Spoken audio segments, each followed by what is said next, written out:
Takes forever.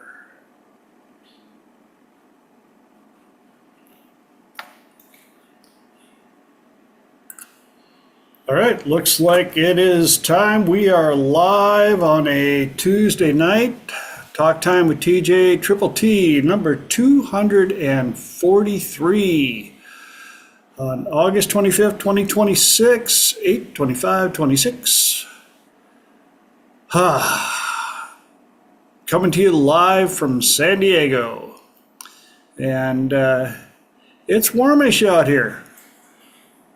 Warmish and humid, quite humid for these areas. So, yeah, and I am hanging out in Casa de Duncan. Doc Duncan is over in his shop, and I'm in his living room, or in his dining room. So, lots of stuff going on. For those of you tuning in for the very first time or watching the recording for the first time, my name is TJ Zebel. I call myself a professional problem solver, which I always finish up with, no, I don't know everything. I just have a unique way of asking questions, helping people with challenges that they're up against, and I just want to make things better for people. And tonight's going to be a little interesting because I don't have my standard notes in front of me. So you get to watch me go. Test your memory? What? We get to test your memory. Yes. And they're like, what is he doing now? Something I forgot to do when I started. You don't have the big TV screen where you can see 25 people. Yeah, I know. It's like in a keyboard that feels like it's about this big with my big paws. And you brought the humidity with you, FYI, from Texas. I did not bring anything with me. In fact, I told it to stay. I said, go home. In fact, don't even stay there. Just cool your jets. Leave everybody alone. But no. You failed to talk to the inner child.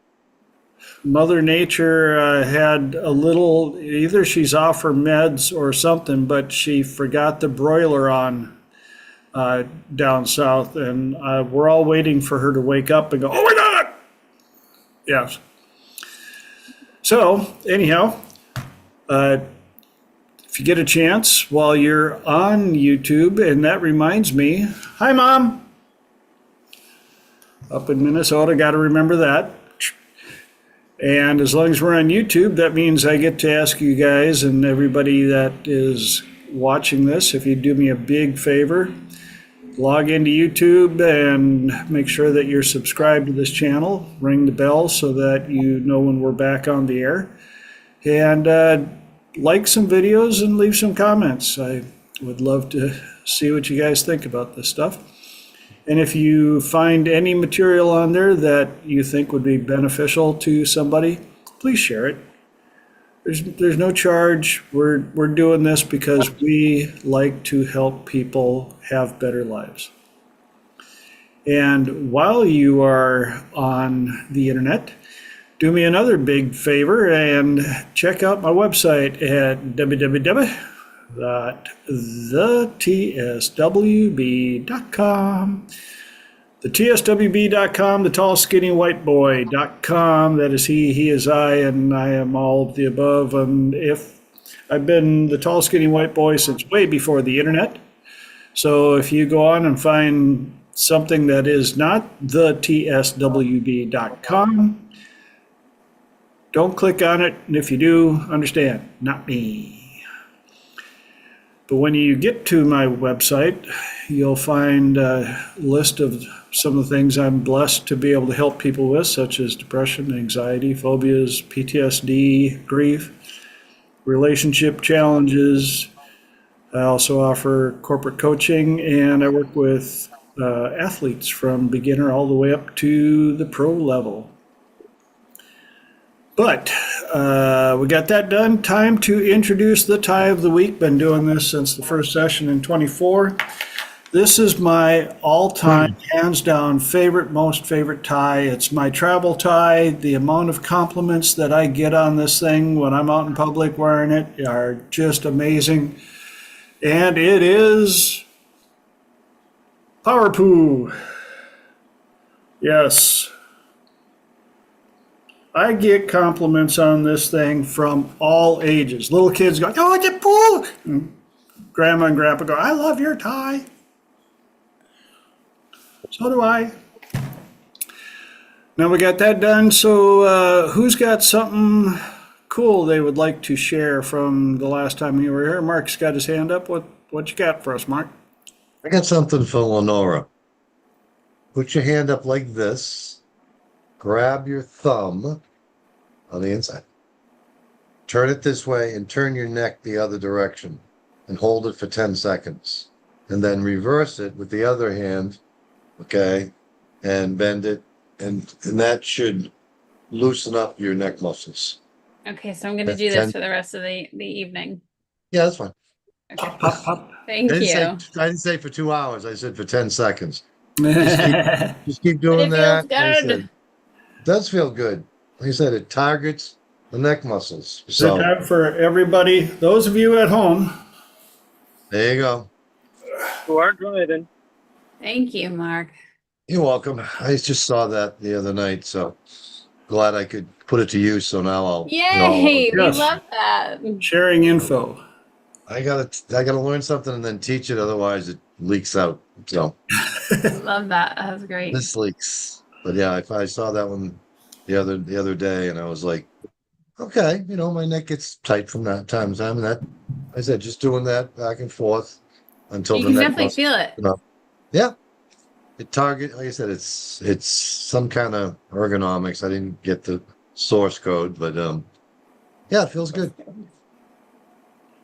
Yeah, Thank you, sir. you're welcome. Anything I can do to help my peeps. Cool. Who else has Appreciate it. something cool to share? Michael. I do. You can't see my hand because you're on the little screen. I was like, wait a minute, hey.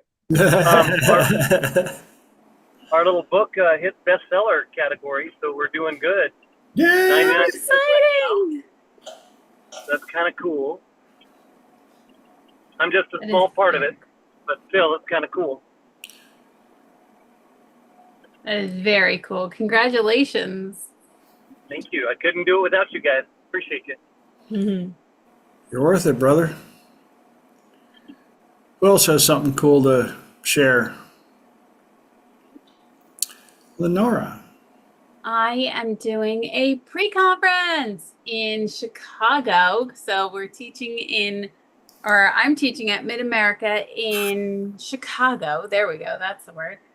And I finally decided on a pre-conference, and it's titled Own the Room, Speaker Confidence Practitioner Certification. It's not the speech, it's the speaker.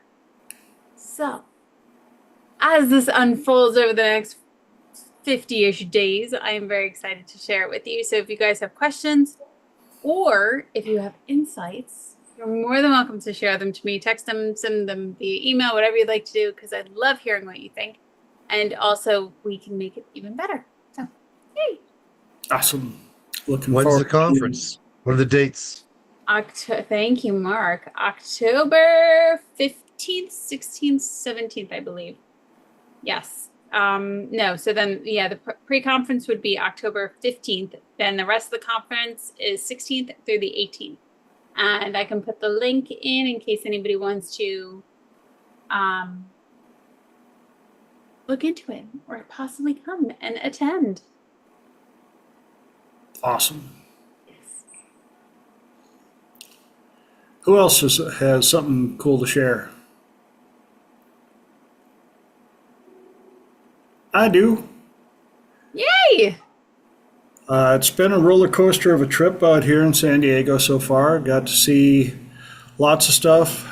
Went to the old neighborhood, the old stomping grounds. Got to see some of my past homeowners and stuff that's going on here, and hanging out here at Casa de Duncan. And having some good times, some relaxation, and got to see one of the most incredible turntables that Duncan is currently working on. What incredible engineering mastery is. Yeah, that's the tabletop, the top of it. Show them the platter. The platter on this thing alone, just the platter that you put the record on, weighs 7.2 pounds. The record sits on top of those little pucks and those little stems, and then there's a knurled nut that you set the record on, and then you tighten the nut on it to make sure that that record isn't going to move at all. And the way you control the speed on it, yeah, there's the center, and then that, yeah, crazy. And the way you control the speed on it, it has a cup, an aluminum cup that has this sticky oil type stuff in it, and it has a little rod that goes down into the oil to create drag, and you just adjust that rod back and forth to make sure that the record's spinning at the proper speed. Incredible. So I was super happy to be able to witness that firsthand. And what else we got? Let's see. Anybody else got anything they want to share before we get to rolling on with the show? Yes, Lenora. I was just curious if Mike Wilson could pop on the mic, let us know how his jam and cherry and jerky and wine life were going. Well, yeah. So the cherry wine is percolating downstairs. The first batch of cherry beef jerky turned out amazing. So little chunks of cherry in there, nice and smoked. I put a little bit of the cherry juice in there as part of the liquid you put in there. Yeah, I'll have to get a list of addresses to send out jelly and beef jerky. That is awesome. I'm ecstatic for you. I would love some beef jerky and jam. Cool. We can send you money. Well, I think your friendly smiles are good enough. I appreciate all the change you've given to me in my life. Well, Mike, the second topic tonight is sales, so we'll talk to you about that. Sounds good. Cool. Anybody else got anything to share before we get to rolling with the show? You know, this is homemade jam right off my tree, and for everybody else, I'm giving you $25. But you are getting a special price for you, $24.95. A bargain at twice the price. All right, well, kids, I guess it's time to introduce the show for those of you joining for the very first time, watching the recording for the very first time. The way it works, this is a 2-hour show. First hour, I do my best to get through 3 topics for the evening. And when that's over, the second hour is open mic, open platform. Anybody on the call can bring up a topic or ask a question, and I let all the people on the call answer first because I like to learn as well. And after everybody has answered, if I feel there's still something I can add to it, that's when I toss in my 2 centavos. So that being said, let's get on with the show. Tonight's episode number 243 topics are communication, sales, and Dolly. Communications. Oh my. What a huge subject. It'd be like me saying, well, tonight we're going to talk about water. We're going to start with the ocean. So, one question that popped into my head is how many forms of communication are there?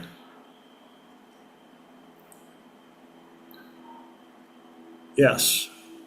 The look on the faces said, yeah, like, for real, sir? Like, yeah, We talking about the submodalities in NLP?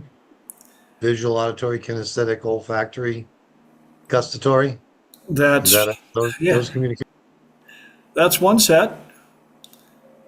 Only 997 billion to go between body language and intuition and all sorts of stuff.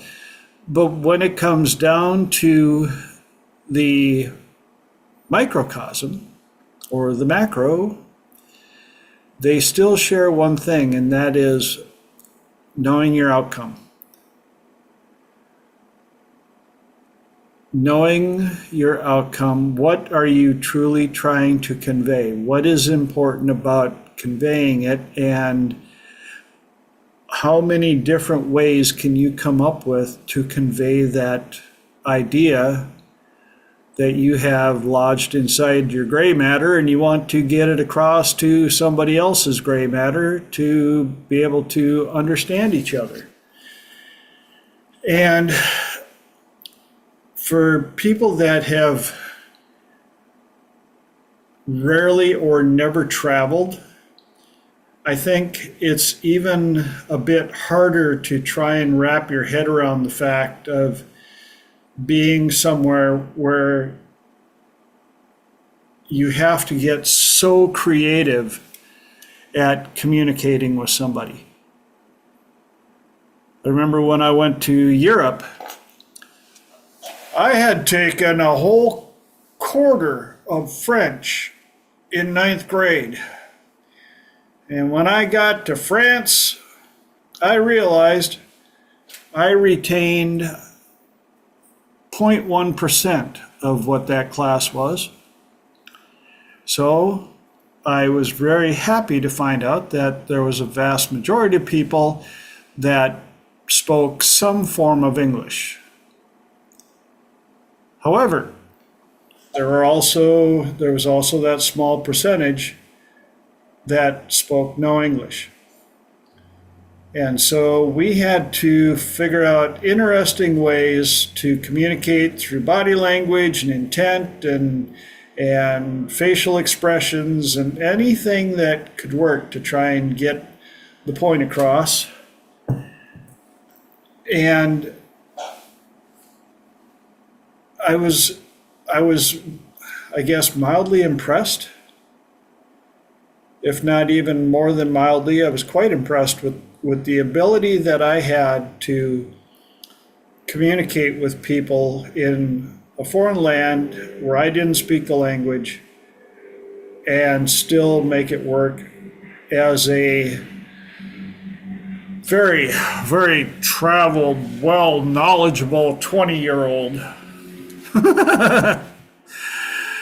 Yeah, back when we knew everything and didn't realize that we knew virtually nothing, but everything was ahead of us.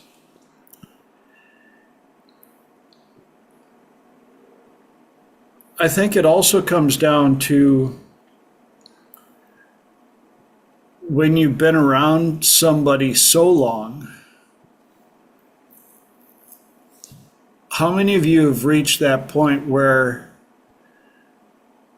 the communication is almost intuitive? Ever been around somebody that can finish your sentences in the nice way? I remember one time, one winter, a group of us in my hometown area got into playing Pictionary. You know, where the game usually ends with "It's a house, dummy." But yes, but it was interesting because we got to the point where we had to roll dice to figure out who is going to be paired up. And the reason being is the communication got so intent, it's so strong that if you were paired with a certain person, you literally could just do eat, eat, and they would go house. One line, one little crooked line, but the connection, the communication was silently there. Mark. Yeah. Again, my wife and I have been together 44 years as of the 25th next month. Yeah. And thank you. And I think our brainwave patterns have aligned. I was driving uptown to get my car inspected one day, and she was in school, and I drove by her street. And it was like somebody hit me on the side of the head, like, "Hey, Dottie needs a cup of iced coffee." So I stopped and got her an iced coffee, brought it back to the school, went down to her room. She's like, "How did you know I wanted an iced coffee?" I said, "After we've been together so many years, I think our brainwave patterns are the same. So when you think it, I hear it." But another one of those 1,000 forms of communication there. Yes. So yeah, if you haven't experienced that, like I said, you just haven't been married long enough. So Another one, and I'm so glad you brought that up, is especially mothers in connection with their children. I've heard so many stories of the kid is across the planet, gets involved in a car accident, and mom sits up straight up out of a dead sleep. Something happened to Junior.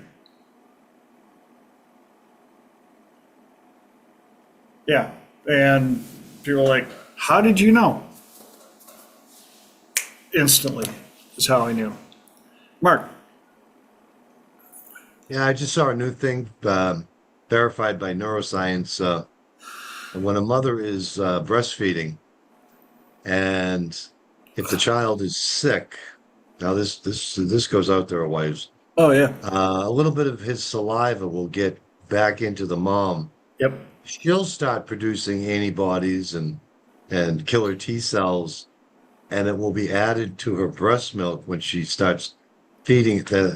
The communication is not, the child is sick, it's got a fever, it's got a cold, and neuroscience has proven that the breast milk changes, and antibodies to help fight the disease is actually being communicated to the mother through the child's little bit of saliva that gets into Yeah. mom, and mom starts producing antibodies and macrophages and killer T cells to help the child fight the disease.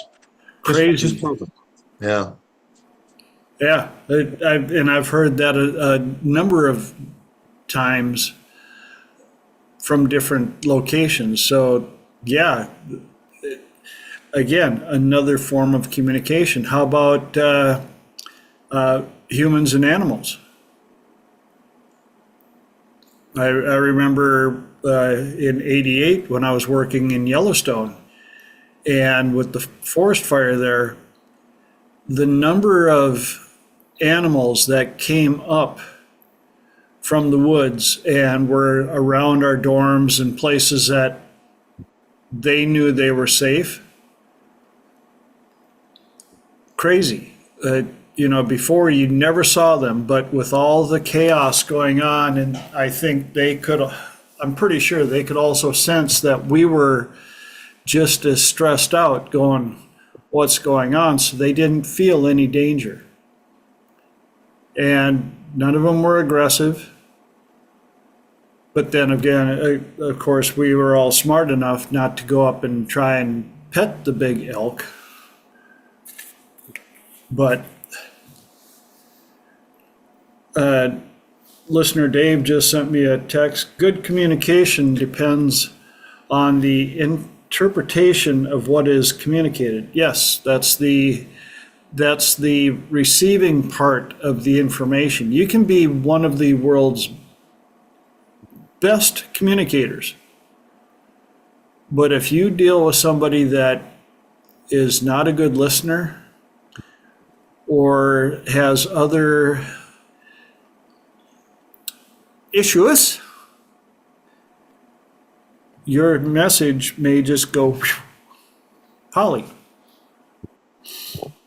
So I think it's interesting. I was actually literally just talking to my sister about this a couple hours ago.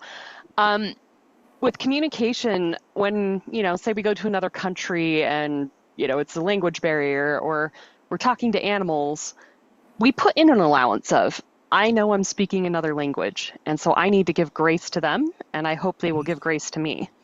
But it is interesting when, so one example is men and women start talking to each other. We think we're all talking English, and we may or may not be saying the same thing as each other. Another example given is people who are on the autism spectrum often will take things very, very literally. So an example that was given is if you ask, how are you? Most neurotypical people mean that's my way of saying hi.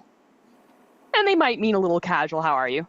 But the funny thing is someone who's, on the autism spectrum might think, you really are saying, how are you? And if they say fine, they might spend the next 2 days worrying that they just lied to you and broke, but maybe they said it because they didn't want you to get too personal, and now they're worrying about their integrity. So it's just, fascinating that something that seems to mean one thing to one person, another person says, oh, you just said hi back. I didn't take that as you lied to me. I didn't take that as you owed me every detail of your life. But yes, and like I said, we were also talking about between the sexes, but that could also be anything else. It might even be the person you think you know really, really well. It's great to try to communicate with somebody. It's great to think you know what they're saying, but always leave grace for the possibility that you might be thinking they mean one thing and they actually mean something else. Yep. And that's the extra little twist in communication, especially when it's between humans in their natural environment. When you have so many personality types, so many levels of communication and understanding, men versus women, just saying, women versus men, just saying, cats versus dogs and all the above. Yes. What are you saying, TJ? I'm just communicating, kinda. And then you start throwing in all of the other modalities, humor, sarcasm,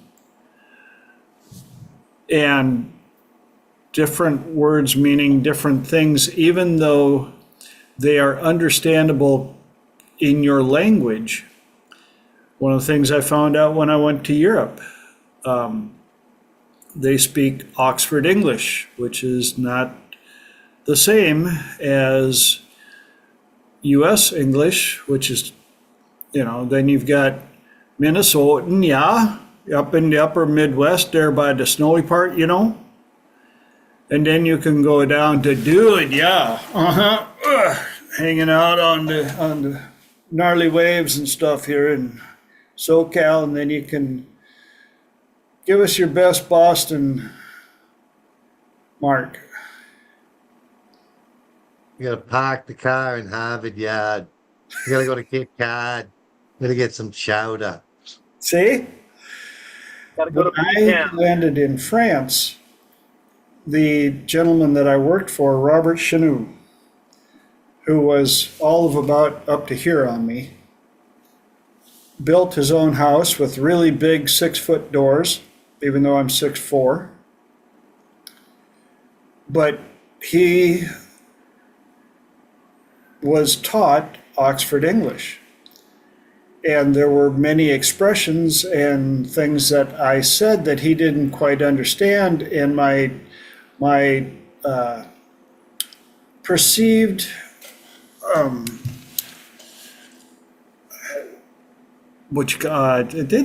come on, squirrel just ran away with it. Sense of humor. What's that? Perceived sense of humor. Your perceived sense of humor. My accent. Thank you. Squirrel came back with it finally. And he goes, you talk a lot different than the way that I was taught. And I said, well, you between watching movies and stuff like that, you were probably hearing a very bland English accent. But before I left, he had found out who his next foreign exchange worker would be. And they were coming from deep Texas. And then the next one, I think, was coming from up in New England area. And I said, oh, Robert, you're going to have so much fun. So I introduced him to a little y'all and a little pakka and what else I could, and got him prepared for that, for the communication. But one of the other things that really stood out was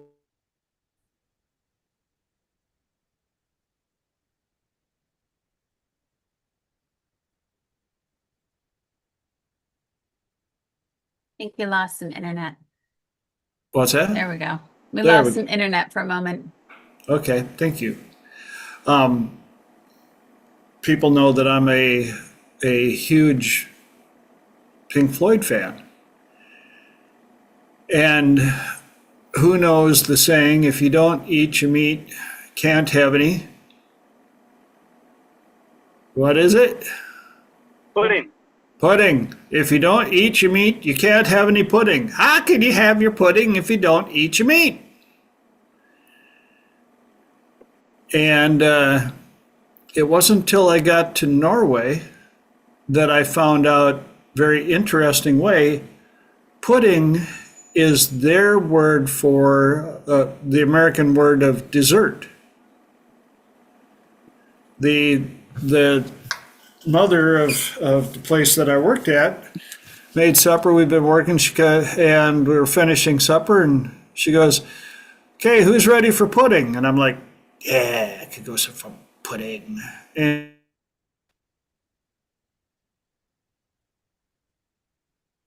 You froze again, DJ. You froze again. again, You You froze again. I froze again. Okay, what's the last thing you heard? Pudding. Pudding. She said, Pudding. who wants pudding? And of course, everybody's like, yeah, pudding.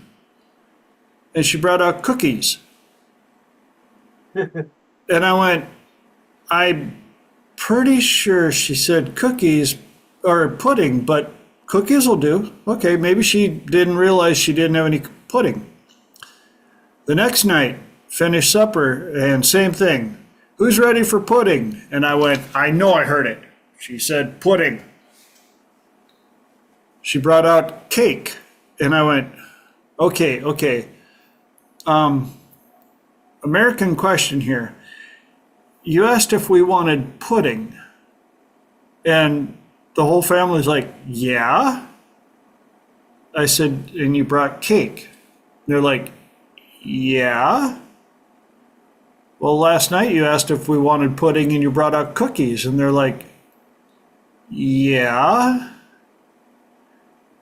When are we going to have pudding? And they said, this is pudding. I went, no, this is cake. No, that's what you have at the end of the meal. You have pudding. Tonight we're having cake. And that's when it hit me. Pudding is their word for dessert. All in communications. I had one guy from I had one guy from England come up and ask me if he could bum a fag. Yeah, yeah. You also, I was like, excuse me, but my fag. I'm straight. Where you from?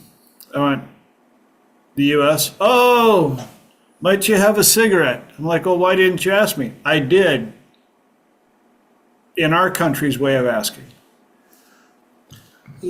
So it was just another form of communications, and another reason why learning as many forms of communication as possible is so good for dealing with humans in their natural environment.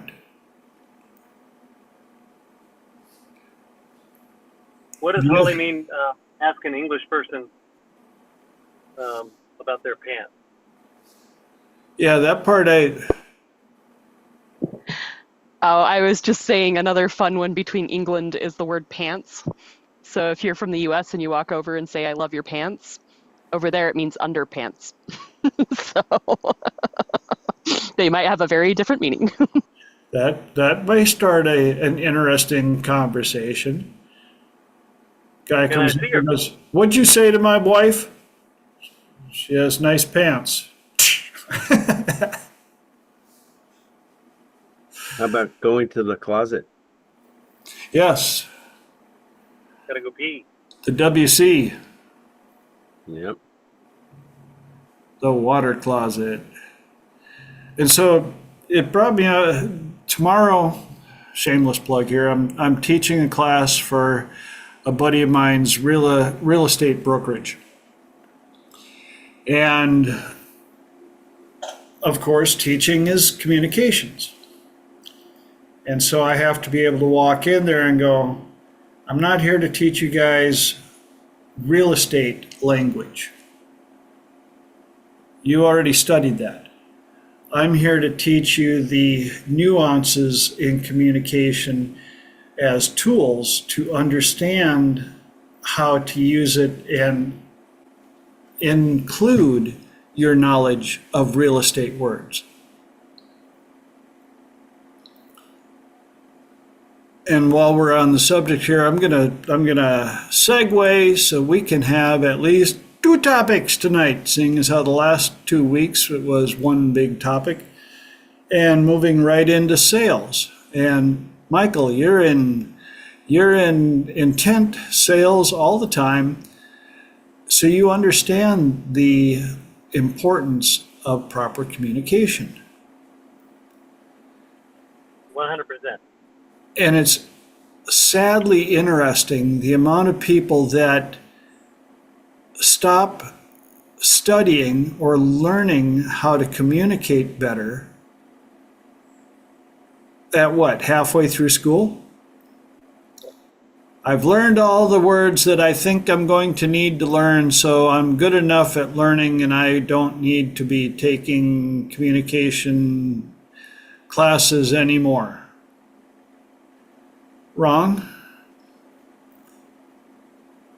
There are so many different languages to learn in every industry.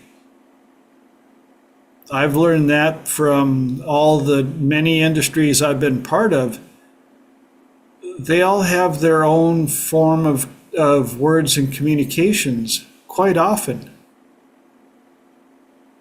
You listen to some mechanics talking, and they're going to use words that you're like, I have no idea what they're talking about. They could just as well be speaking ancient Farsi.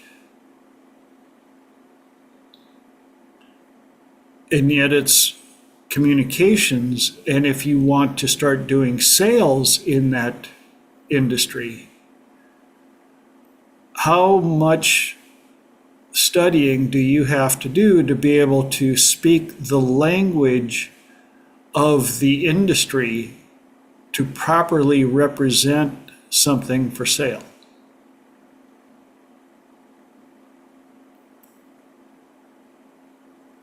I think it's more about reading the people than understanding the product. Exactly. But when you get down to dealing with people that are interested and knowledgeable about the product, like if you're selling semi trucks and you're just a salesperson, you've been selling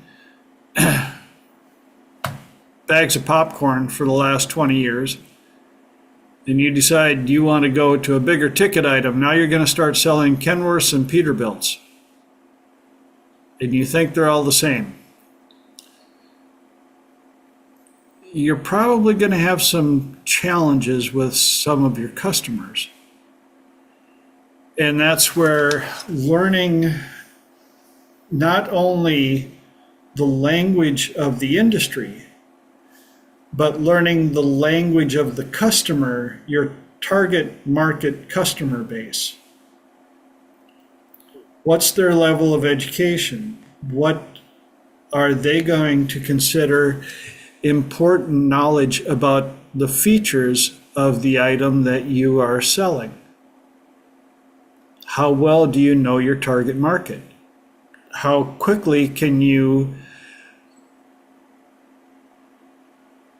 get rid of a bad customer? You may want business bad, but you'll never need bad business. I had to learn that the hard way. I hated firing customers. I was just like, all I saw was a potential sale, and I just couldn't get it through their thick skull that they wanted to buy this from me. Or something like that. And then lo and behold, I convinced them that they needed to do work with me, even though all of my inner squirrels and stuff were posting multiple red flags with neon signs up on the hill, and I went,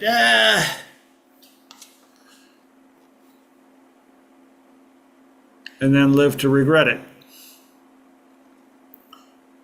So when it comes down to the sales, communication is still the bottom line as far as I'm concerned. Of all the types of sales that we've identified and haven't identified, the 7 trillion forms of communication, the more you can stock your toolbox with different tools for communication, the better chance you have at properly selling a product to a potential customer. Now, it cracks me up the amount of people that, oh, I've just got this standard desk job. I've never been in sales. I hate sales. I would never be in a sales job. I couldn't sell water to a fish. Well, that statement right there sold me on the fact that, on the idea that you believe that you suck as a salesperson. So that sales pitch was pretty good. Because at the end of the day, every one of us has been in sales pretty much since conception.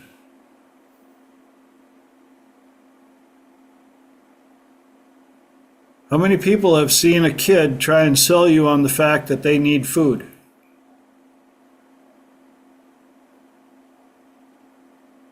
Or sell you on the idea that they need to have their diaper changed because they currently have something in common with a politician? Just saying. We've all been in sales. We all are currently in sales.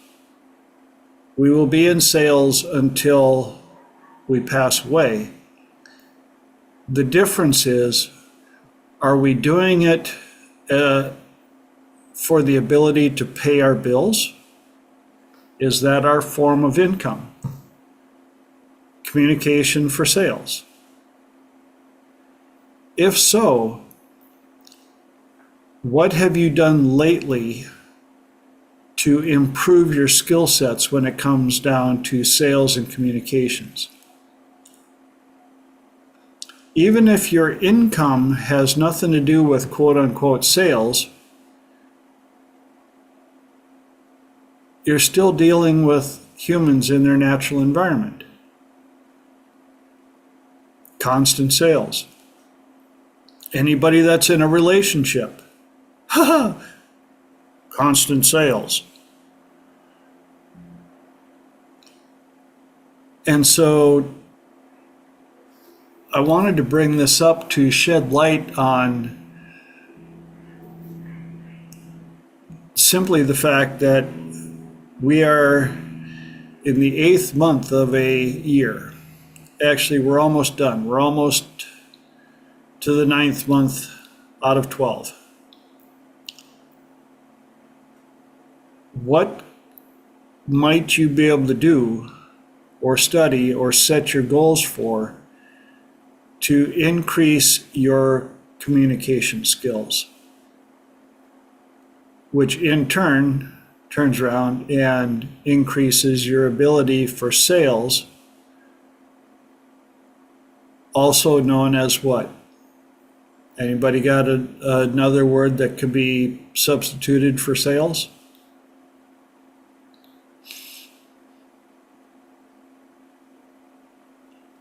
What was that? Communication. Communication is one. Who else? Energy. Energy. Another, grab one.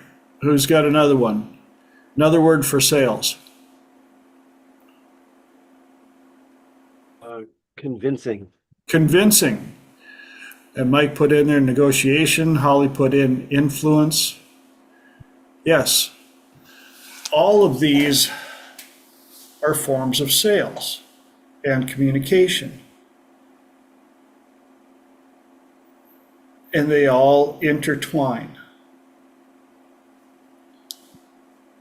And they're all something that we can get better at. What's another way of getting better at communication and sales? Practice. What's that? Practice. Practice, big time. Probably the best answer that was for that question is practice. The other, I would say, trying to figure out what are your weak spots. When you're trying to communicate with somebody, what if it's a language barrier? Do you have time to learn another language? Michael's like, no. But if you realize that if you were to take a look at your day, and I'm just as guilty. I've got babble and I'm not as dedicated as I should be to learning Spanish. Now, am I better than where I grew up? Yes. A little town of 187 people where I grew up was so white, even Wonder Bread was jealous. But we did know taco and burrito and whatever else Taco John's was serving. So that was probably about the extent of our ongoing Spanish. Few people got crazy to learn cerveza. Yeah, Daniel. Adios, yes. And a few of the other ones that when you get to any predominantly Spanish-speaking country, you realize, I don't speak Spanish. I speak restaurant. I speak entertainment. Which leads me to one thing, a little project that I started when I was in Europe. And that is learn how, if nothing else, learn how to say thank you and you're welcome in as many languages as possible. Just that simple act of being able to say thank you and you're welcome in a foreign language will get you so far it was crazy. And I've got tons of stories for this. One of my favorite ones, and I know I've told it on Triple T before, but I had a photography studio, and I was doing work for a company called Herf Jones for all the yearbook photos and the sports photos and all that stuff. And I was there doing fall sports, which had started before school had started. And so I'm sitting there taking everybody's picture, and I could see in the line coming up to get the picture taken was an Asian girl, and she was very uncomfortable. I could see that nobody was talking to her, and she was, had that look of, and so I didn't say a lot to her in English when she came up. I just treated her like everybody else, nice and respect. But when she left, just when we finished, I went, "Xie," which is Chinese for thank you, and "arigato," which is Japanese. And her head spun around. You would have thought that and she comes up and she, but you do it. And I'm like, whoa. 2 words I know. Yeah. And I said, where are you from? And she was from Japan, foreign exchange student, had arrived 2 days before. She had been in the US 2 whole days. And so I got everybody's attention. And of course, she's like, what? And I said, everybody, hey, check this out. This is so-and-so, and she's from Japan.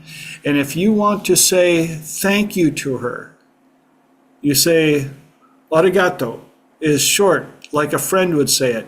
Or you could say, domo arigato, which is a little more personable. And if you really want to show respect, you say, domo arigato gozaimasu. And the look on her face that I knew all of it, she was like, and I said, come on over here, meet her and stuff. For the rest of the year, whenever I went to that school to drop off something or do something, it was almost like she had radar hooked to me. I saw her in the hallway a couple of times, and she ran around, and so nice and talking to me, and thank you. And I was all, you having a good time? And it was simply because I took a little gamble and tried to say thank you in 2 languages and managed to hit with 1. And you left out Mr. Roboto. Well, that was, that's why it made it very easy for a lot of us white kids in the 80s to figure out, once we figured out that was thank you, all of us knew that one. So we got 7 minis left, and being we just said thank you, we're going to bring up the 3rd topic quick, Dolly. Oh. Yep. Lost an icon. Thank you, arigato, shishi, all the above to what that lady did with her spins around the sun. And when we lose icons like that, I think it's interesting to watch how the world deals with it. Because I've already seen a couple of posts from friends of mine that are not even in the US. But they knew, who doesn't know who Dolly Parton is? And it brings me back to the saying, everybody dies twice. The first death is when you draw your very last breath, on this planet in this meat suit that we're playing inside of. And the second death happens when nobody remembers who you were.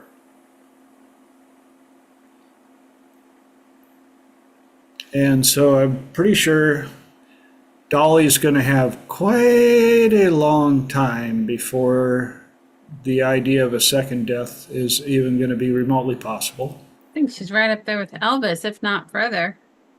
With who? Elvis? Elvis. Yes.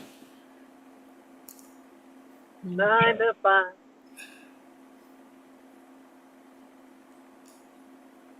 And yet we still have time left to improve the dent we make on our little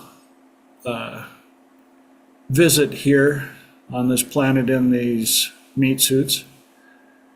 I was pleasantly surprised when my pops passed away at the funeral.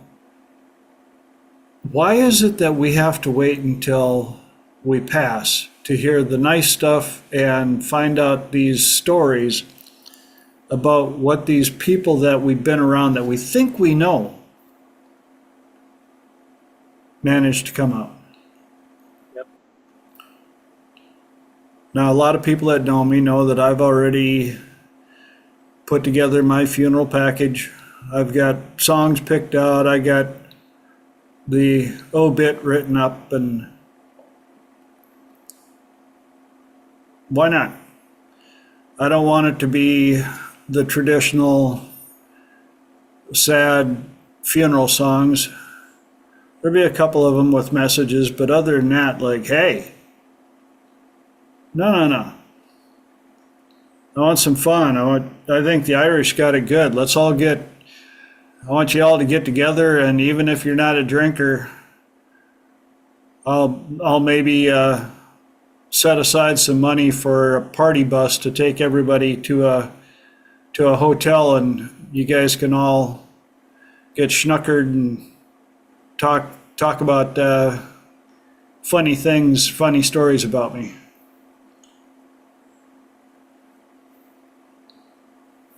So, 3 minutes left. Any ahas, epiphany? Michael?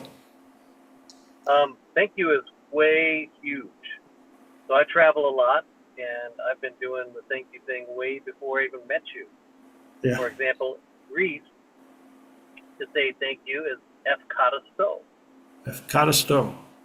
Efkaristo. And then if you go to Fiji, it's vanaka. Now, how do you remember vanaka? Well, in our age, we used to have a thing called banaka, Banaka, yes. and you just put a V in front of it. So, vanaka. Thank Yep. you, vanaka. So, very cool. Yeah, thank you is so important to make people feel appreciated and everything. That's awesome.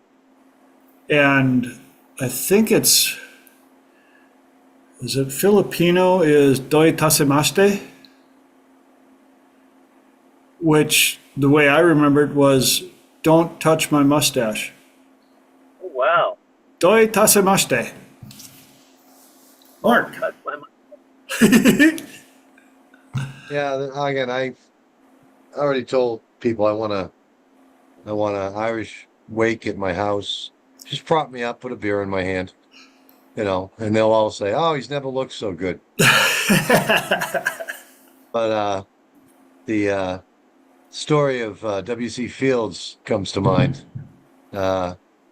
He always said for years, "I'd rather be dead than in Philadelphia. I'd rather be dead." He said that was like one of his taglines. And on his gravestone, it said, "All in all, I think I'd rather be in Philadelphia." Yeah, I want to leave people wondering, so I think my gravestone is that, I've always wondered, ... Yep. So, again, leave them wondering what you were wondering about at that last moment. and always But, be questioned. That's it. What's the big, And on mine, I decided I want just another day in paradise. Yeah. someone down in Plymouth here had on her gravestone when she passed away, it said changed worlds in the day that she left. So that was kind of cool, Right on. you know. Yeah. Well, you're gonna be here. We're here an infinitesimal small time.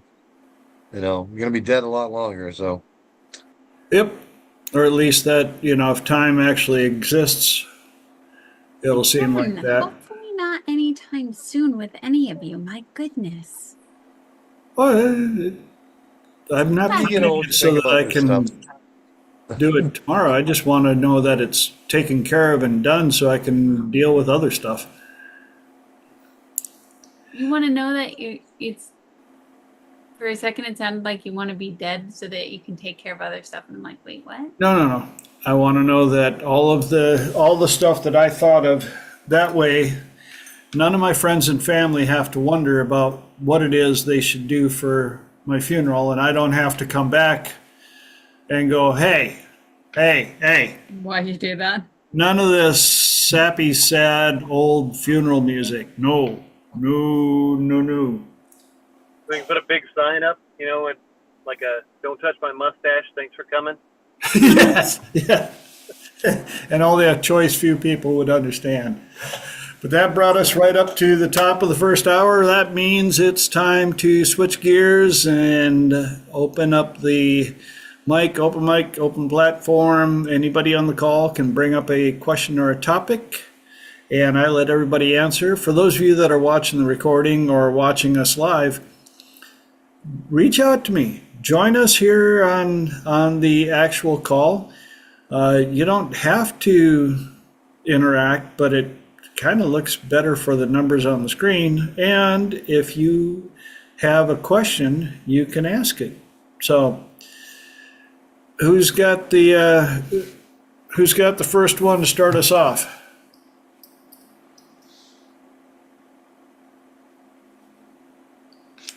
Really? You had a whole hour.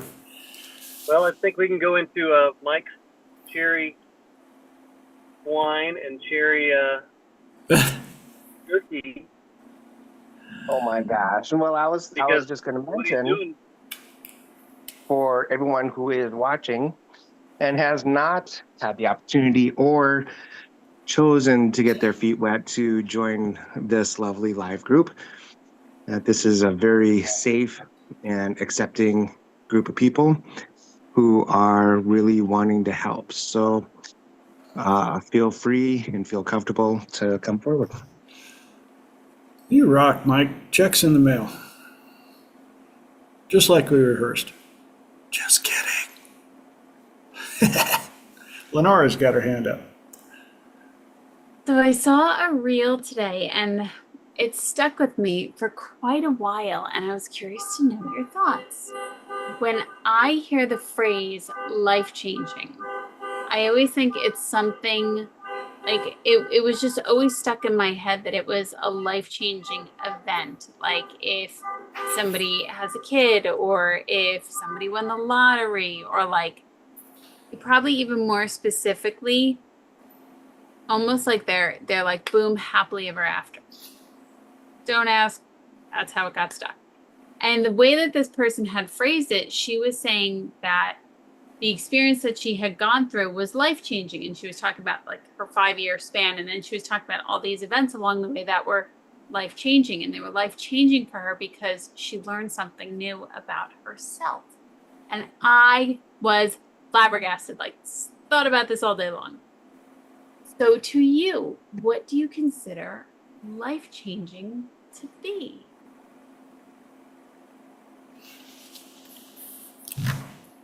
Okay, kids, who's got an answer for her? Can you say the question again? Were you too busy listening to the car alarm? Did they turn it off? That was mine. Oh, When it gets hot here, it does that. I don't know why. When the car gets too hot, it goes. Again, it's I don't so know. hot it sets off the sirens. That's right. It's like, cool me down. I didn't cool bump me him, I down. promise. Duncan, did you know that he's sitting out on the street in front of you? He's in my driveway. He's in the driveway. Yeah, I walked out there and went, who's this guy? I don't have any appointment. That's so fun. Oh my gosh. There's three of us on the same property right now. I know. That's wild. We're gonna We're have not- to get you on the same screen so you can take a picture. Sure. But we don't want to intertwine the microphone because it'll get reverb. Yes. You'll have to take turns. So Okay. the question was, what do you consider life-changing to be? When you hear the phrase life-changing. Awesome. Mark's got his hand up. Yeah, I was thinking, again, it's very individual. Again, going out to Hypnothoughts, meeting TJ, that was life changing because Oh. I had seen things through one lens and maybe a keyhole view into another reality, and being introduced to like hypnotherapy and hypnosis. That was life changing, and so I think it's a very individual thing when life opens up new realms of thought and, the experiences that people have. Having a grandchild was life changing, Now I know that my line will continue long after I'm gone. So having, a grandson to carry on the name, that was life changing. It was like, okay, I'm good.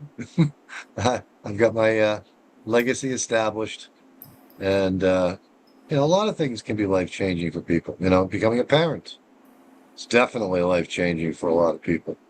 But I think it's individual. Like I said, it's the experiences that you never anticipated. Like I said, the having children, it taught me a lot and was life changing, and brought a new level of joy into my life that I hadn't ever thought possible, or and that sometimes but I think that to me, life changing is something that kind of hits you out of left field and knocks you off your in some cases your high horse, but in some cases just your that gives you a new perspective, opens up new realms of thought and things you would never have thought of. I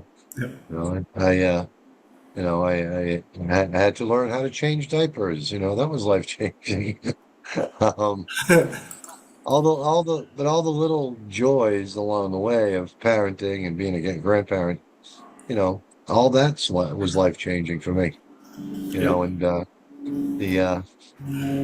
So for me, a lot of things are life changing. Every time I go down a new rabbit hole and find things, perceptions and thoughts and realms that I didn't even know existed. That can be life changing for a lot of people, basically. But I think it's very individual. Yeah, the good old plot twist left turn, and you're like, whoa, how'd I get here? Holly. So the first thing that pops into my head is I'm thinking about tarot, and there's two tarot cards that come up for life changing.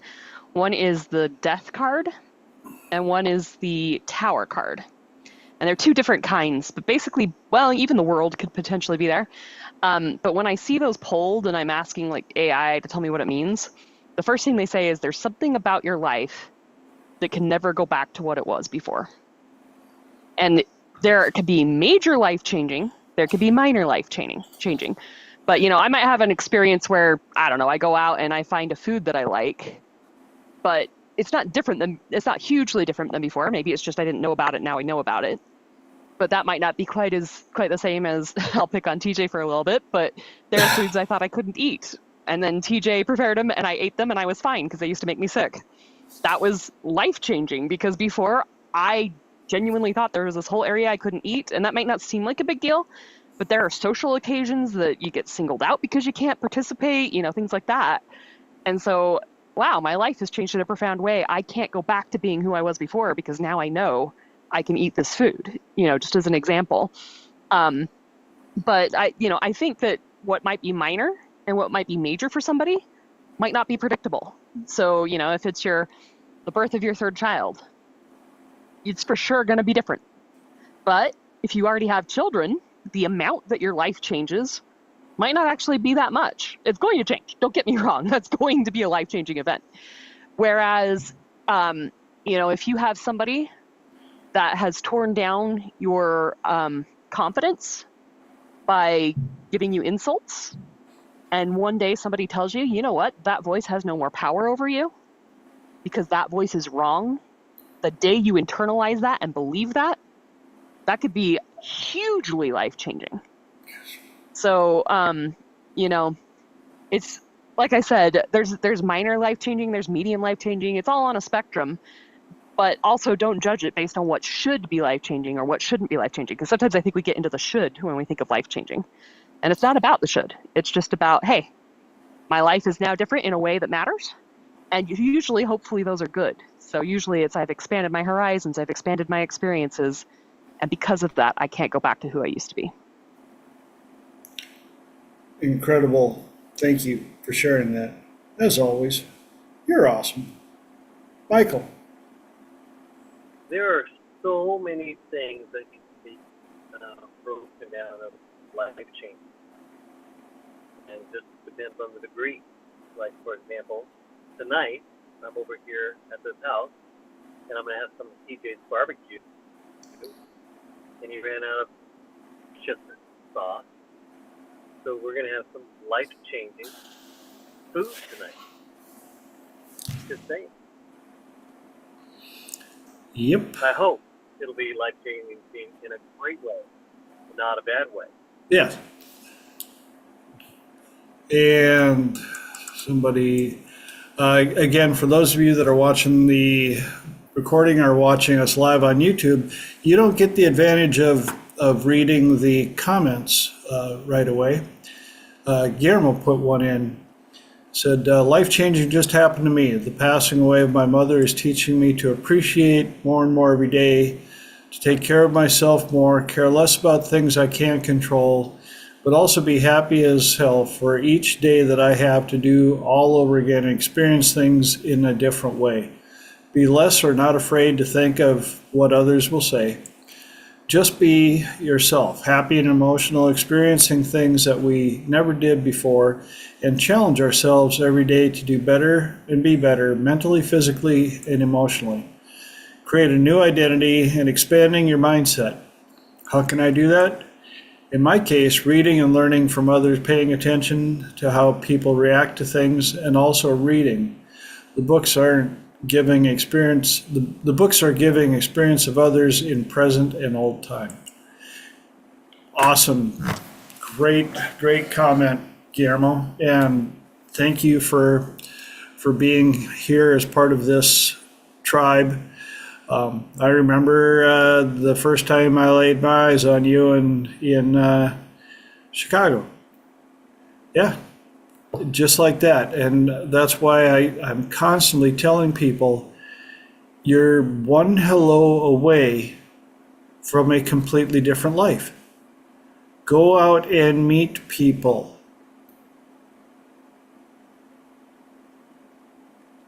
Well, what about the bad ones? Then you know they're bad. What about the good ones? Well, yes. I'm here because, well, if you follow the thin silver thread, I'm here because in 1988, I decided to go to Yellowstone to do my internship, which also happened to be the year of the big fire in Yellowstone. How did that lead to us being here in 2026? Because I met a man named John Kellen, and later on, John Kellen introduced me to a company called World Ventures, World Ventures introduced me to a bunch of people, including one crazy guy named Dr. David Snyder. And that's how I ended up here with you all.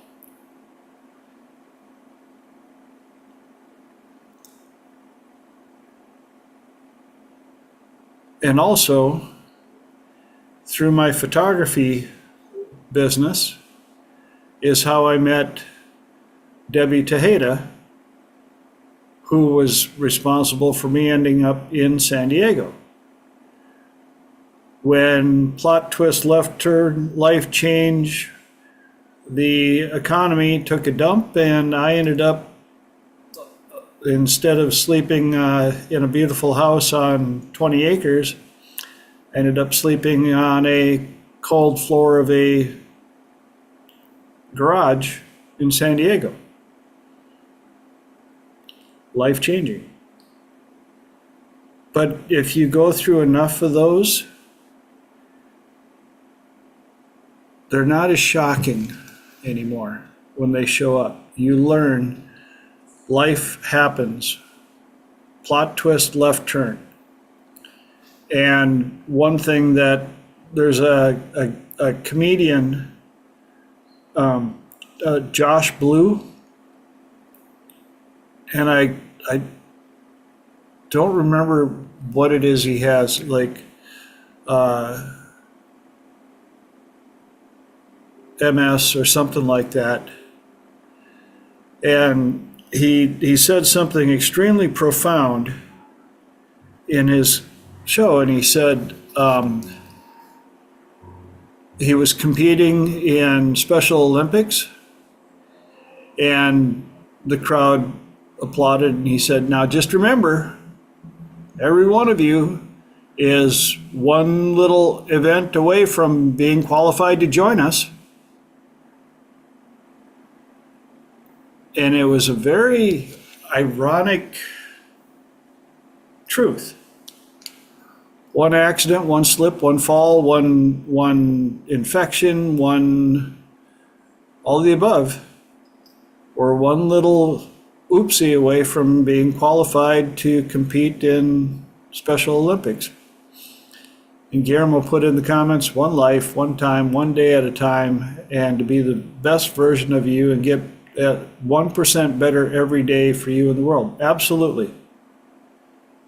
Compete with the person you were yesterday to become the person who's waiting for you in the future. Mark.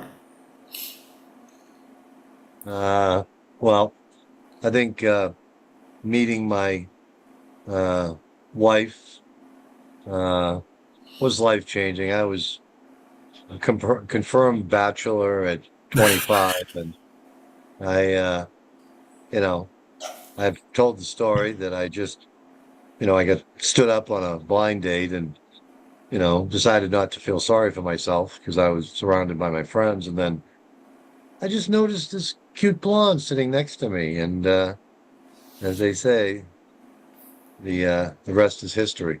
Yep. But it was life changing to, wasn't expected, was right out of left field.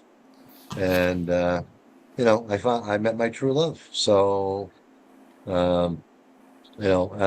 not something I was expecting, not, took me a while to realize how lucky I was, and how special she was. So, but meeting her was life changing. And, when you, that life is always changing, Yep. to play with it a little bit. So, again, it sometimes those life changing events hit you right out of left field. You don't see them coming. So Plot twist, left turn. I, and I couldn't have imagined what my life. I can't imagine now what my life would have been like without her, and I wouldn't want to. So, Good. true love. Very cool. Holly. This might be a little controversial, and this is definitely just a personal belief that I sometimes question, but I believe it most of the time. But one thing I'd throw in there is for plot, or for, left turn plot, right, whatever, for plot twists, life-changing events, we can divide them between what I've heard called malefic and benefic, which means, to me, difficult challenges versus, ooh, this is something that's, the wind in my sails is making me move brilliantly, whatever. But whether it's a malefic or a benefic, I think it could be very helpful to believe any life-changing events that come into your life are meant for good reasons. And sometimes we can see it quickly, and sometimes it takes longer to see it. But if we have faith that it always came into our life for a reason, and always for our benefit and for the benefit of the people around us, I think it could really help. And that especially is true when we get the malefic, because they aren't always fun. Not every plot twist is fun, but it can be meaningful.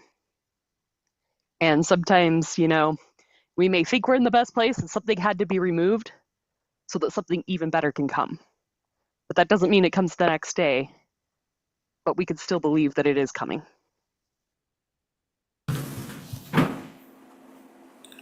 Good stuff. Holly, can you say it once more? Not every plot twist is fun, but we can make it meaningful. Yeah, basically. Yeah, the benefits, they might be fun, they might be easy, they might be simple and exciting and powerful, but sometimes the malefics are even more important, because even though they're not fun, they are meaningful, and they might be taking, well, not might, usually are, taking something out of the way that wasn't the most powerful version so we could get something even better in its place. Very interesting. One of the very profound things about what I heard you say there is when people have to reluctantly or arguably fighting against losing something so that the new thing can show up. If did I want to lose my my studio on 20 acres in Minnesota? No. Had I not, though, I wouldn't have ended up in San Diego the way I did. I may have been invited out for a little trip, be a tourist and see a few things, but I most certainly wouldn't have spent the time or gotten to know Dr. David the way I did. And even when we were talking about manifesting and we went over one of the things about manifesting is understanding that sometimes the universe has to take something away from you in order to make space for what you're asking for. And I've had to teach a number of clients and students that, I want to raise, I want to make more money. And I said, okay, are you ready to lose your job? Excuse me, you probably didn't hear what I said. No, I said I want to raise. I heard what you said, and I said, are you willing to lose your job? And I've seen that happen enough times where, especially when Dr. David was teaching manifesting class, and the amount of stories coming back, somebody, don't just put down you want to raise, because an extra $5 a month is still considered a raise. So they would write down how much of a raise they wanted, and sure enough, one of the students wanted, I think it was like a $25,000 raise. 2 weeks later, they got laid off. Done. And they were like, what? Yeah, forced them to go find a new job instead of staying where they were comfy. And go figure, the new job was a $25,000 raise. It's just they weren't quite sure if they truly wanted to trust the process. It's like that lady that wanted a brand new car. She knew exactly what she wanted, picture and everything. That was part of her manifesting deal. Showed up next month to class and says, well, I parked my new car that I showed you guys the picture of out on the street. Like, that's awesome. She goes, yeah, my other car was parked, got ran into, and totaled. Yeah, but the settlement she got out of the accident, she wasn't in the car, so she didn't have to go through all that. The payout was just enough to pay for that car that she wanted to manifest. So, life-changing, yes, but it's also how well can you flow and roll with the change as it's showing up? Can you look back and go, lessons, opportunities, or, that lady, had she not been in the mindset of manifesting and stuff like that, she could have easily looked at her totaled car and missed the opportunity. Mark. Yeah, sometimes to build on to what you and Holly said. I don't know if anybody has ever read any Ray Bradbury, but there was a short story called The Monkey's Paw. Yep. And the monkey's paw, these people found this monkey, and you could make wishes with it, and they wished for $100,000. The next day, this guy from the insurance company said, yeah, your son was killed in a horrific accident. We'd like to offer you this check for $100,000 because they want, that was their wish, is to get $100,000. Yep. And then the story goes even darker, and she wishes, there were 3 wishes, and she wished that their son was alive again, and they already buried him, and he was been dead for, I don't know, weeks. And then all of a sudden there was a knock at the door on a stormy night, and they believed it was their son who came back, out of the grave. And the husband grabbed the monkey's paw and made the last wish that the person would go away. And the wife was running for the front door to see her son and opened the door, and there was nobody there. That was the story of the monkey's paw. Yep. So be careful what you wish for, or what you try to manifest. I think I told the story before of a woman who was in the class trying to learn manifestation. She said she wanted to marry a rich guy. She came back 6 months later, and she had married a guy by the name of Rich, who was broke. And so then she changed her manifestation to, I want to marry someone who is wealthy, who is rich, has money. And then 6 months later, she came back a second time, and she said, yeah, I married this guy, but he was a skinflint, and he wouldn't give me a nickel. And so I divorced him, and so she was back a third time, and the instructor said, well, you've had 2 wishes. You got 1 left. You better get the manifestation right this time.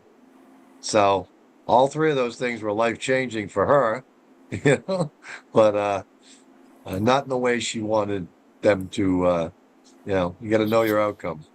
And so, yeah, those were the 2 squirrels that showed up as you were talking, TJ. Awesome. Michael. That leads into the joke, and I don't remember the exact punchline, but there's a lady who's been married 4 times, or she's getting married for the 4th time, and she says, well, finally I'm going to have sex. I think I'm going to no longer be a virgin. And her girlfriends are like, what? You've been married 3 other times. What do you mean? Well, my first guy, he was a gynecologist, and all he wanted to do was look at it. My second guy was a lawyer, and, all he wanted to do was this, or a carpenter, and, anyway, job after job after job. And so finally, this guy's a lawyer, so finally I think I'm going to get screwed. Uh-huh. So, anyway. And that was actually really good segue of learning how to communicate your wants and understanding that just because you think you said it, you said it properly, you knew what you wanted.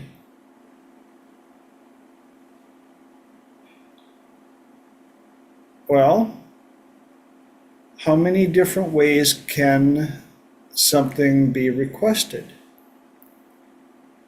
I think it was last week when we were talking about good questions. You can go to Google, ask the same question 8 different ways, and get 8 different sets of answers. Same question. Well, I knew what I was asking. Okay, did the person you were communicating with know what you were asking? Holly brought this up. Holly gets credit for this insight when the question, what's 2 plus 2? Don't know, not enough information. And everybody be like, I learned that in elementary school. That's the dumbest question. I learned that before kindergarten. That is a stupid question. Holly, what does 2 plus 2 equal make for a difficult question? Well, you don't have units, so 2 inches plus 2 centimeters, what does that equal? Yeah, 2 oranges plus 2 lemons. 4 fruit. Yes. And yet, the vast majority of people would insist the only answer is 4.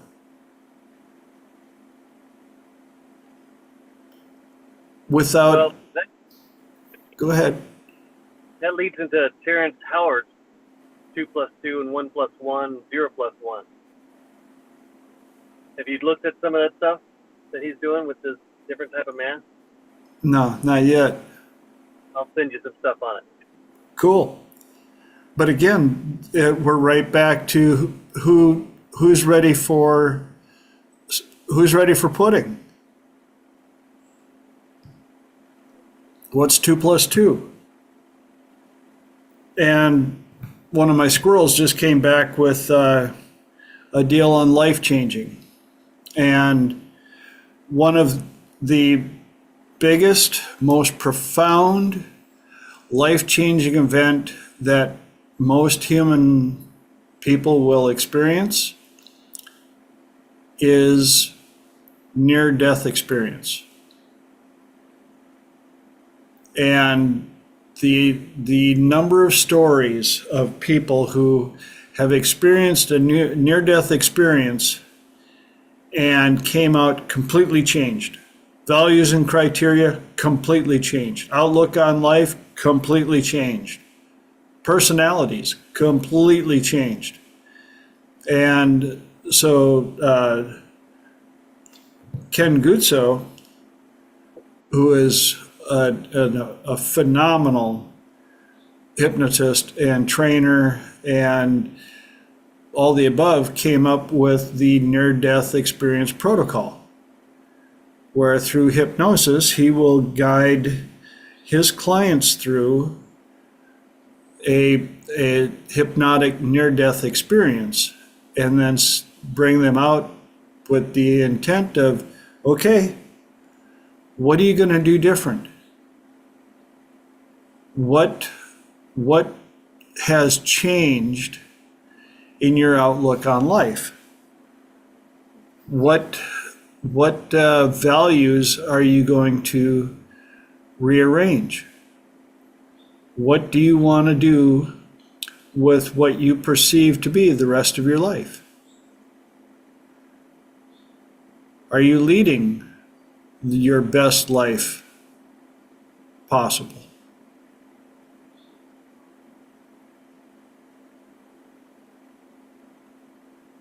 And with that, Holly.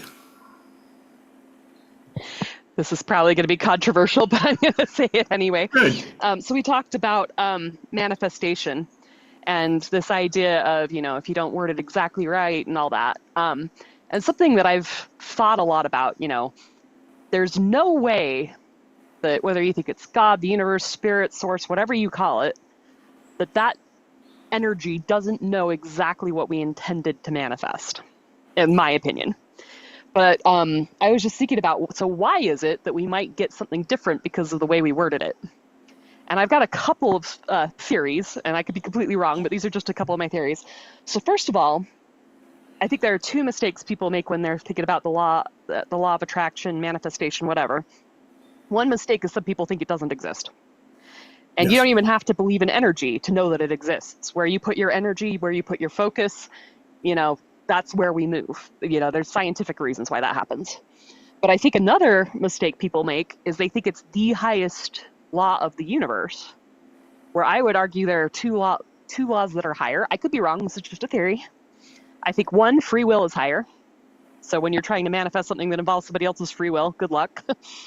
And number two, I think that our life mission, I call it life mission, is a higher importance. So I think our life mission is two things. One, it's what we're supposed to accomplish and help others with. And two, it's who we are supposed to become and what we are supposed to learn. And I think there's two ways we could approach manifesting. One way is, hey, I'm doing this because I want to support my life mission. I want to grow. I want to learn. I want to help the people around me. How can I manifest with that in mind? Or I think sometimes we approach it from the perspective of, I'm dealing with something hard that's making me grow. How can I shortcut this so that I don't have to grow? How can, I've often thought about it like, if you were to ask a toddler what they want to manifest, they're probably going to manifest all this sugar and then they're going to get diabetes because they don't think the manifest could help with it, or, who knows what it might be. So I could be wrong, but I sometimes wonder if when we manifest, part of it is we're being taught the importance of thinking about what we want. We think we know what we want, but we don't. So if we say it not in precise words, and we manifest it a way it's not intended, I think that could be a chance for us to learn to be more thoughtful. Notice, the woman who married someone named Rich and then married somebody who is a skinflint. It's such a great example because she wasn't really, she was being very surface level, very not really thinking about what she genuinely wanted and what genuinely mattered. And by manifesting the wrong thing, she learned those. So it wasn't a waste. Manifesting the wrong thing absolutely wasn't a waste. But also, if you manifest something from, I call it from ego, so a desire to feel important or a desire to, like I said, shortcut the lesson so you don't have to grow, I think that often we will manifest it in a way that causes us to grow anyway, because that's the higher law of the universe. So I do think manifestation is beautiful, but I think if you acknowledge that manifestation is meant to help us become better people, to help us grow, it can make manifestation more beautiful and more powerful, and also explain why it gets weird sometimes. Yep. Great stuff, as always. Anybody else got any ahas, epiphanies, comments?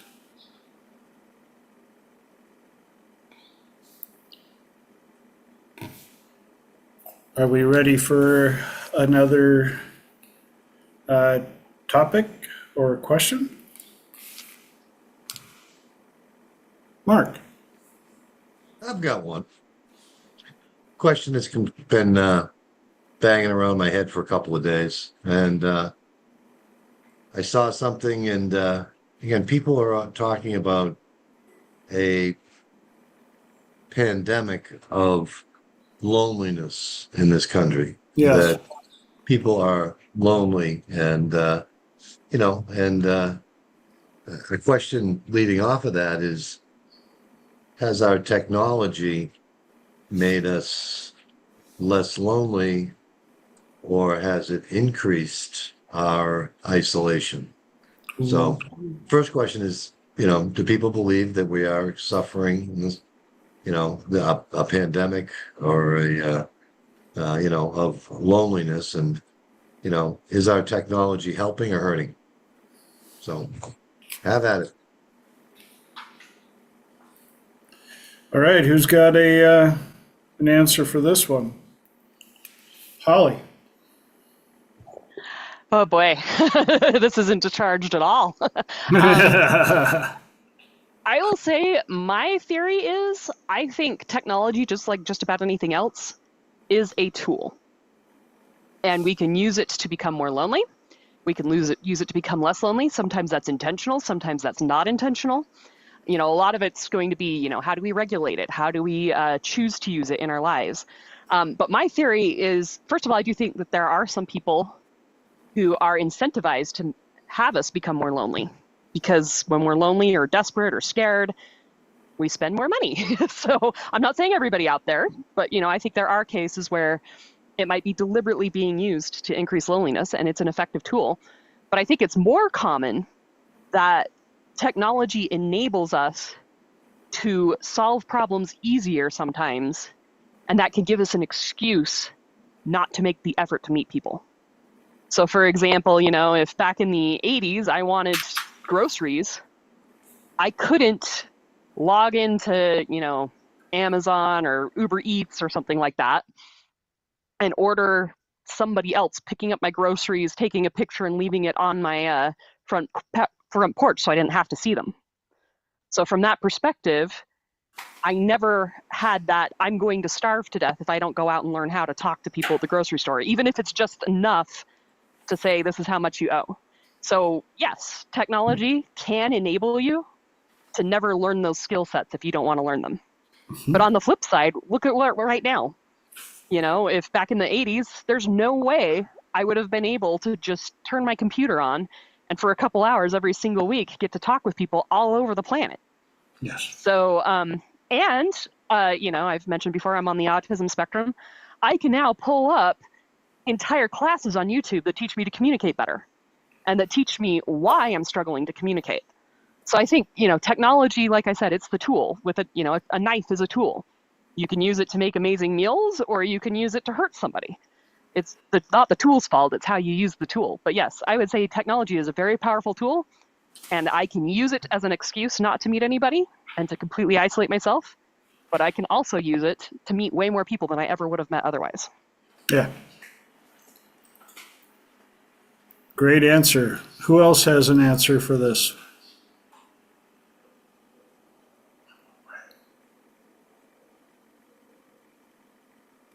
Sorry, I stepped away. What was the question? Oh, topic of epic loneliness, especially since the scamdemic, and I see Miss Fran has joined us. Are we suffering from an epidemic of loneliness Yes. or a pandemic of loneliness in this country?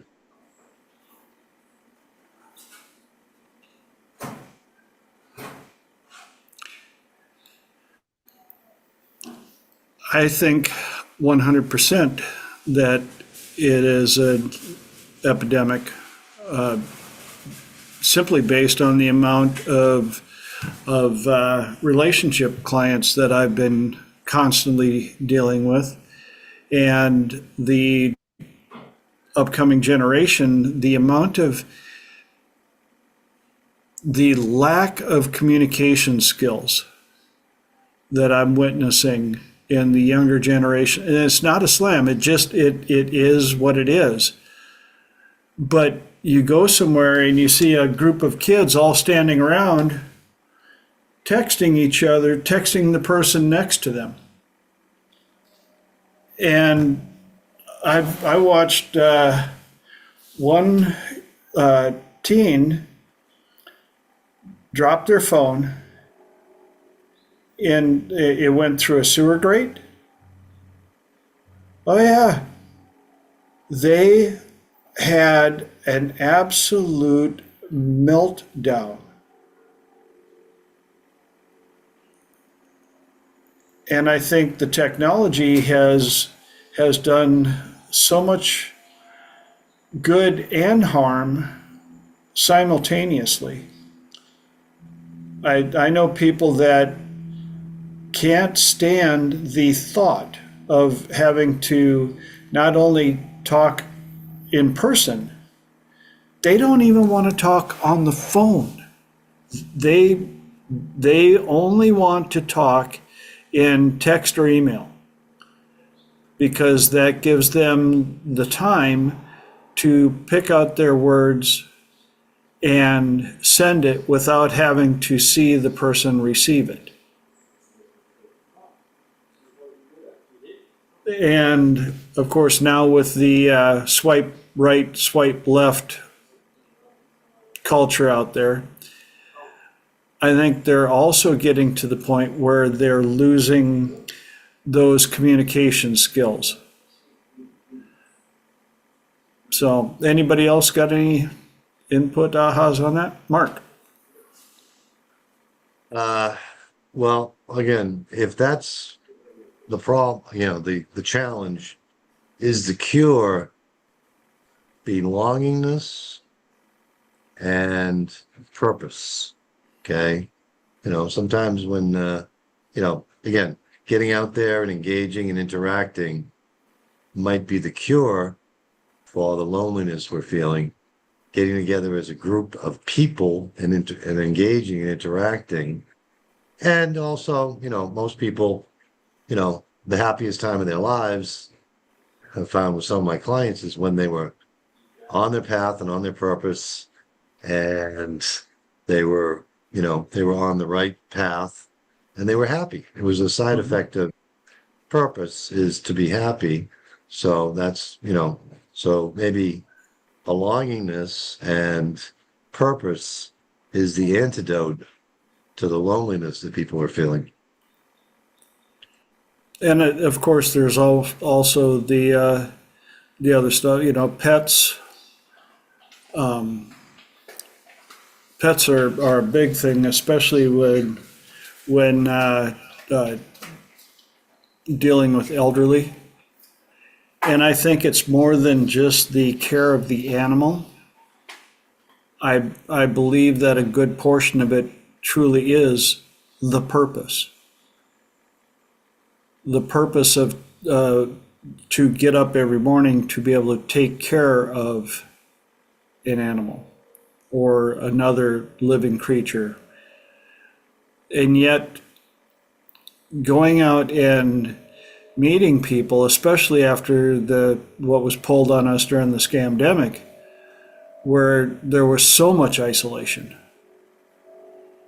And people even wearing the masks where it made it much less personal, and smiles were hidden and all the above. It's no surprise to me whatsoever that people forgot how to be quote unquote bold enough to go talk to people. And that's part of why I work so hard at teaching communications, especially when I have people come to me for relationship issues. A vast portion of it comes right down to communication. And a lot of communication, trying to keep the tone positive, even in very difficult situations. If you buy into the story, it pulls everybody's energy down. Even this conversation, it's not up there. Yeah, exactly. And you missed it a little bit early, Miss Fran, but I was talking about even if you speak quote unquote English, but English is spoke in so many different areas that everybody has their own little sayings and things of that nature. And then you start talking about trying to build relationships and different values and criteria from different areas and communications and things of that nature. And brings us to here where we are right now. Holly. Ooh, so first of all, what Mark said about meaning, I think that 100% just catches it. I do think too, this kind of goes back to the manifestation conversation we were having earlier, where if we come at loneliness from a perspective of what can it do for me, and I'm going to order, I think a lot of it's, going away from even technology, but just the, they talk about in dating how it used to be you actually had to get to know somebody, you actually had to be out interacting with people, you had to take feedback about what you were doing poorly, what you were doing well. Now you go to an app, and just like any other app, you swipe until you find an order, and people stop seeing people as other human beings. Yes. If you want to have a meaningful relationship, it takes work, it takes vulnerability, and if we have a world where we're taught that we don't need to be vulnerable, we're just supposed to get instant gratification, that can really hurt.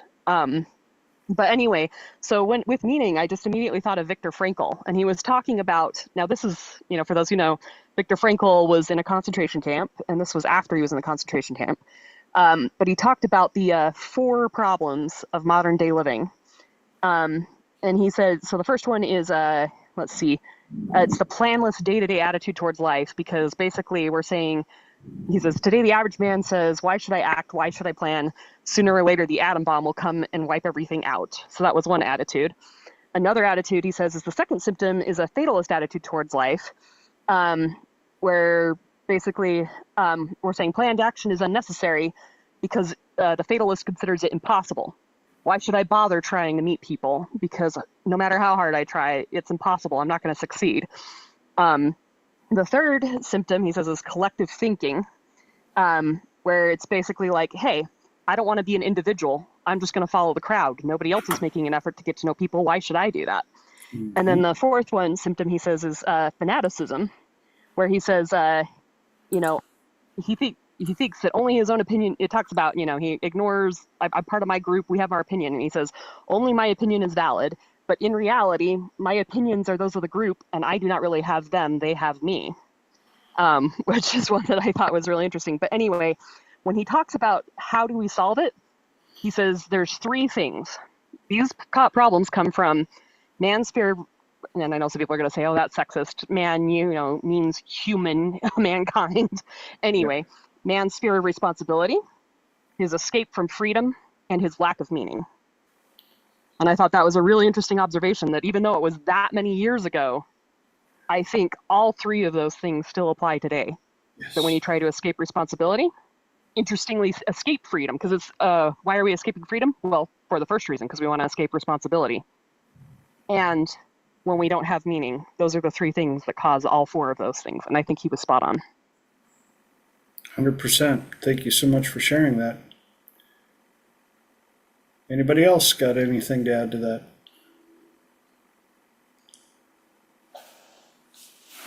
One of the other things that I've noticed, I did a consultation earlier this week with a young client, and the amount of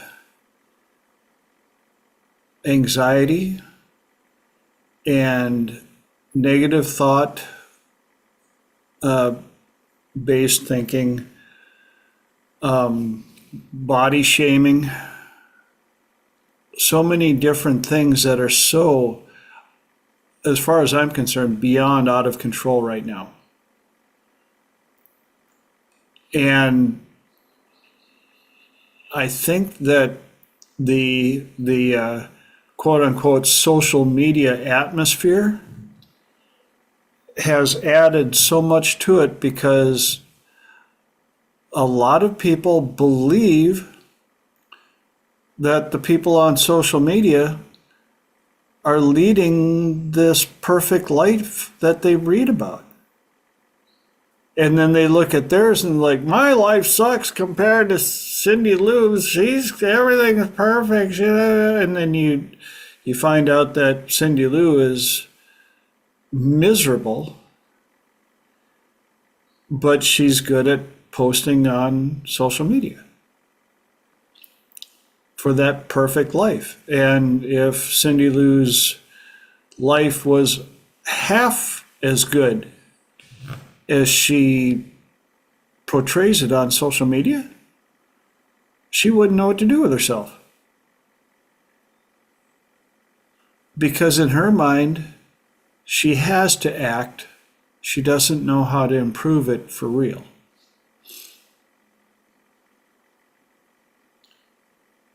And we're down to less than 5 minis.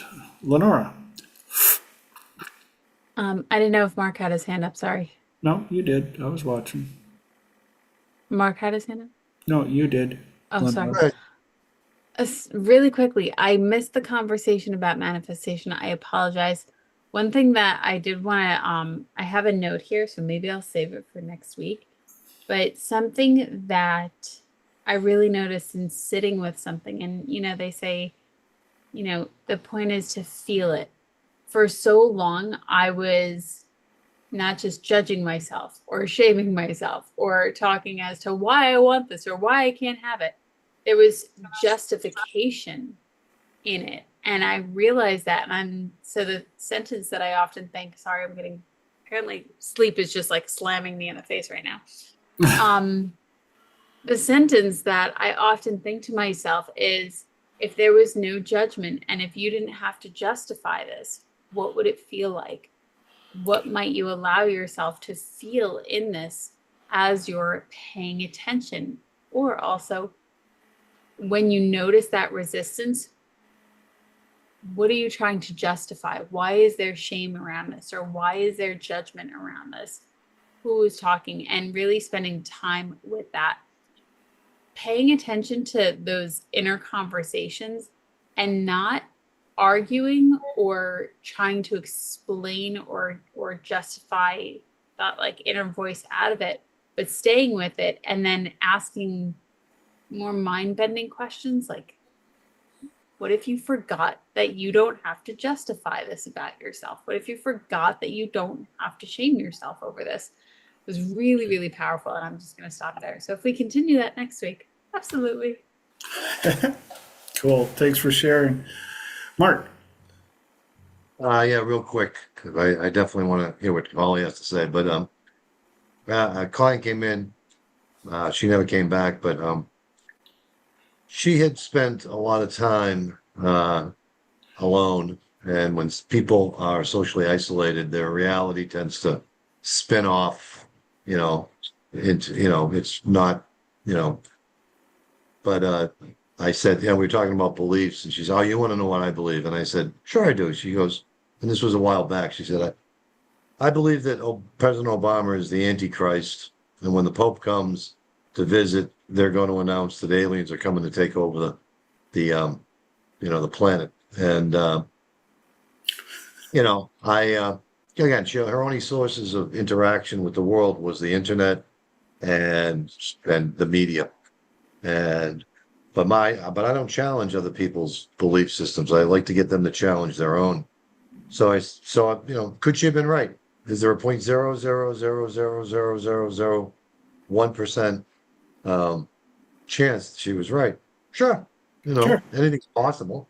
Didn't happen, but and you can judge that yourself. But when people get isolated, the reality tends to spin off. We don't have other people to kind of rub our realities against. We got to have consensual reality.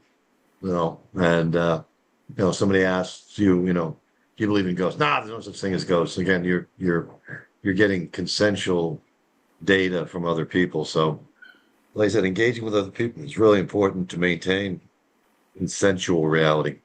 Exactly. Off to Holly. Holly. So I just quick, who is richer and more powerful, and who would you rather be? The billionaire who wakes up every single morning and eats their food as fast as they possibly can and is constantly worried about what every single person on TikTok is saying about them, or Facebook is saying about them, or Twitter, or whatever, their neighbor, and basically never gets outside, never doesn't spend any meaningful time. Every friend is after their money. They don't know who they could trust.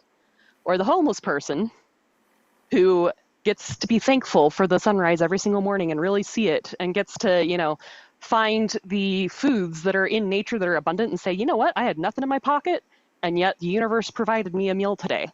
And I met 5 people that I had meaningful conversations with. Which life is better? Which life is richer? Which life is more meaningful and more powerful?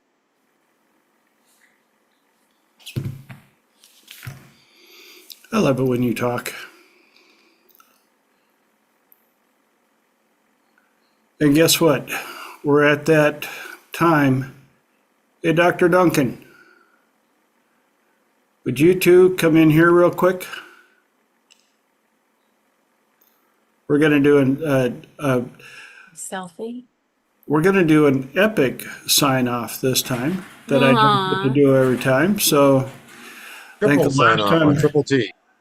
yeah, kind of like the last time that I got to do this out of my mom's apartment. I actually get to have more than one person present for our sign off. I want to thank all of you guys for showing up for Triple T number 243 from San Diego in the very living room of the illustrious Dr. Duncan. Thank you all so much. I hope you have an amazing week. Looking forward to seeing your beautiful faces back here in 7 beautiful days. Go out, live life as full as you possibly can. Make as memories as possible. Till then, love you all. And this guy right here, the thumbs. Good night, people. Bye, guys. And Bye, everyone. love you, Thank Mom. you. Bye.